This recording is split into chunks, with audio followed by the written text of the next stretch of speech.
Hello everyone to our lab video where we're looking at the male reproductive system model here. So what you're looking at right now is a cross section of the male reproductive system where we're going to highlight some of the structures that are involved in male reproduction right here. So just to give a few sort of landmarks so we can orient ourselves, again, we're looking at a cross section here. In terms of where we're now essentially in the pelvic girdle. So you can see one of the bones of the pelvic girdle right here. This is called the pubis bone. Immediately posterior to it is where you'll find the urinary bladder, which is going to store urine.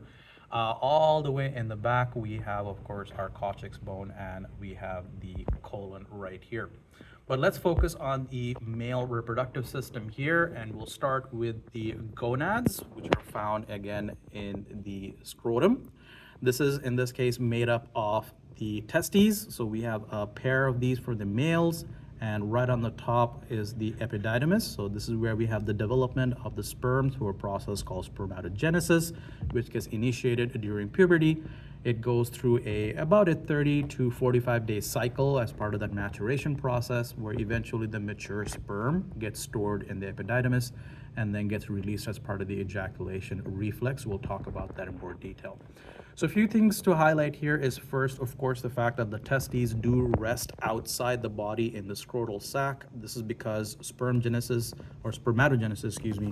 takes place optimally at a slightly lower temperature than the body, around 36 degrees Celsius or so. This is the reason why it is resting outside the body itself. Some other structures that are also found outside the body is, of course, going to be the penile gland itself. We'll talk about the tube that runs through the penile gland called the urethra. But let's now go into the male reproductive system and talk about the ejaculation reflex, where the sperm is going to now be released from the epididymis and work its way out through the body of the male reproductive system, going through the ductal system.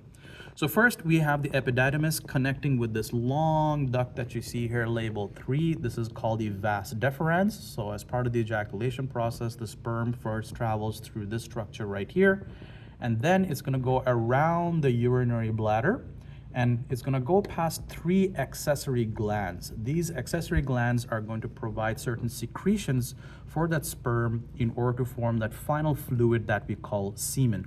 The secretions have individual purposes to make sure that as the sperm is going to leave outside the body, and in this case making sure that they survive, because they're not going to be, in this case, staying inside of the body where everything was provided for them. So let's talk about some of these accessory glands. So we have the sperm going through the vas deferens, where first is going to go past this accessory gland called the seminal vesicles. This is what's going to add a lot of volume to the sperm themselves, secreting a lot of fluid, making it very, very liquidy in nature, along with a sugar, or specifically fructose-rich fluid, that's going to make sure that that energy resource is available. So glucose is primarily what cells use, but sperm in this case is going to use the fructose to keep their energy moving, giving them motility, ability to swim while they're in the female urinary system looking for that egg. Excuse me, I said the urinary system, but the sperm is going to swim through the reproductive system of the female in order to look for that egg. Apologize for that.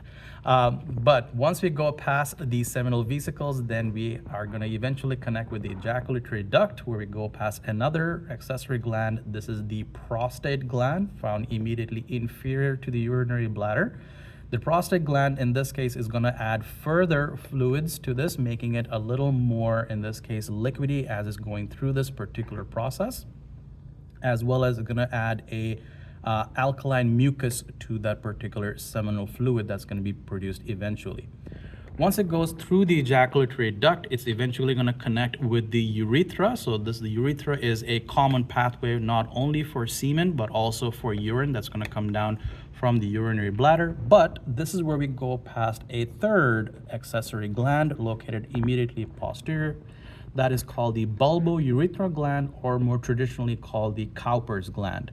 In this case, this is going to add a alkaline mucus to the semen itself. This is because the female reproductive tract has an acidic pH to it for protection purposes. We talked about this in the immune system lecture.